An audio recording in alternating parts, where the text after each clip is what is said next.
O Senado Federal aprovou em dezembro de 2020 um projeto de lei que facilita a compra, a posse e o arrendamento de propriedades rurais no Brasil por pessoas físicas ou empresas estrangeiras. A proposta dispensa a necessidade de autorização ou licença para aquisição por estrangeiros quando o imóvel possuir áreas inferiores a 15 módulos fiscais, que variam de 5 a 110 hectares. A soma da área rural pertencente ou arrendada a pessoas de outros países não poderá, no entanto, ultrapassar 25% da superfície dos municípios onde se situa. O texto aguarda votação na Câmara dos Deputados e já é alvo de críticas por entidades ligadas ao meio ambiente, direitos humanos e reforma agrária. Numa tentativa de chamar a atenção da sociedade para os riscos envolvendo a aprovação do texto, mais de 80 entidades emitiram uma nota conjunta na qual apontam que o projeto coloca em risco a soberania nacional e a economia popular. A nota ressalta que a aprovação do projeto de lei aumentaria a concentração de terras e a destruição dos biomas brasileiros. Kelly Maforte, da Coordenação Nacional do MST, apontou que a estrangeirização das terras tem gerado contradição até mesmo na bancada ruralista.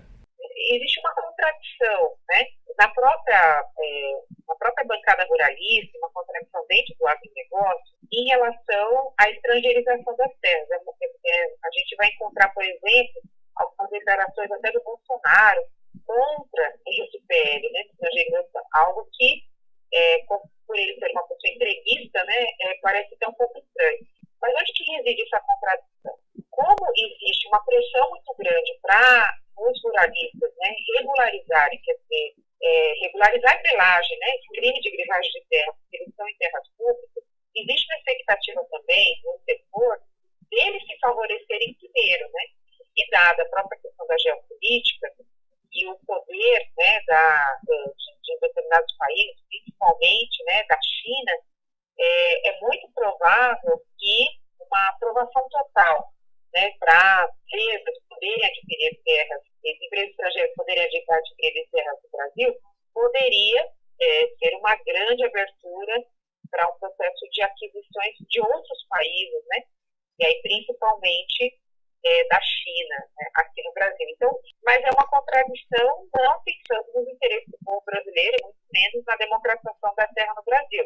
Kelly ressaltou que o Censo Agropecuário de 2017 mostrou que no Brasil, 45% das terras agricultáveis estão nas mãos de 1% dos proprietários, o que reforça a concentração de terras. Ainda segundo ela, essa seria uma chance do país realizar a reforma agrária necessária, fazendo com que as áreas fossem utilizadas pela população brasileira em vez de servir como moeda de troca. A opinião do Movimento Sem Terra é que nunca foi tão necessária uma reforma agrária no nosso país. Nós temos hoje 84 milhões de pessoas em segurança alimentar, 15 milhões passando fome. Então, como é que a gente resolve esse problema? As pessoas tendo acesso à terra, né? Acesso a trabalho, acesso à moradia, acesso à renda. E a reforma agrária continua sendo uma medida estrutural para que isso aconteça. Então, se a gente abre uma nova negociata, né? E agora colocando, né, nesse balcão de negociações para estrangeiros, terras, né, que poderiam servir ao povo brasileiro, agrava ainda mais esse problema social, na qual não se resolve, né, porque a gente tem 85% das pessoas morando na cidade, mas várias pesquisas, né, feitas agora na pandemia, se as pessoas pudessem, elas voltariam para o campo. O presidente da Associação Brasileira de Reforma Agrária, Acácio Brioso, lembrou que a terra tem função social, ambiental e trabalhista e não pode ser tratada como mercadoria. Qualquer país sério do mundo tem legislação restritiva sobre a aquisição de terra por estrangeiro, porque é uma questão nitidamente de soberania e estratégia de desenvolvimento nacional. A gestão da terra em todos os países tem uma série de regulamentações, né? E no Brasil não é diferente, só que a gente tem passado por um processo de desregulamentação do que está na Constituição, né? De tentativa de afastamento da função social e de tentar caracterizar a terra como uma mercadoria qualquer. A terra é um bem natural, né? De não reprodutibilidade. E o aprofundamento da compra de terra por estrangeiro no Brasil fortalece o processo de fuga de capital. Então, a gente vai ver as regiões que têm maior controle de terra por estrangeiro e, por tabela, que tem a maior quantidade de terras proporcionalmente em grandes propriedades. A gente vai ver também que são áreas que têm baixo índice de desenvolvimento humano, né, e fuga de capital, né? Ou seja, o que é produzido não estimula o desenvolvimento local. O dinheiro é todo drenado para outros locais e, no caso de estrangeiros, outros países. Para Antônio Eduardo Oliveira, secretário executivo do CIMI, Conselho Indigenista Missionário, o projeto é nefasto e, se aprovado, irá enfraquecer a situação agrária e inviabilizar o acesso à terra das populações tradicionais.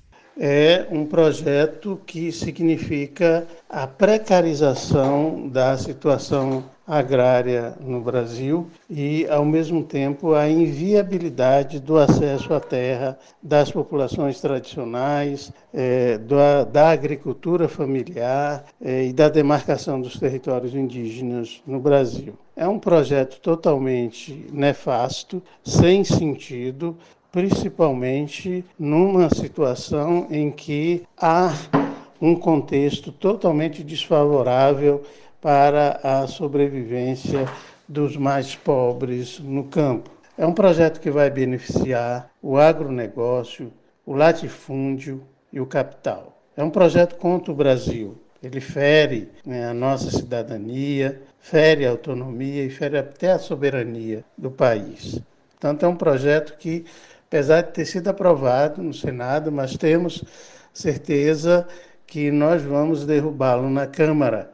O texto do projeto impõe alguns limites à aquisição de terras por estrangeiros. Quando as pessoas jurídicas forem organizações não governamentais, fundos soberanos ou fundações com sede no exterior, a compra deverá ser aprovada no Conselho de Defesa Nacional. Também terá de passar pelo Conselho a compra de imóvel rural situado no bioma Amazônia. Nesse caso, o comprador terá que garantir a reserva legal igual ou superior a 80%.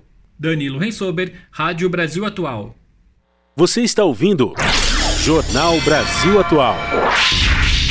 As notícias que os outros não dão.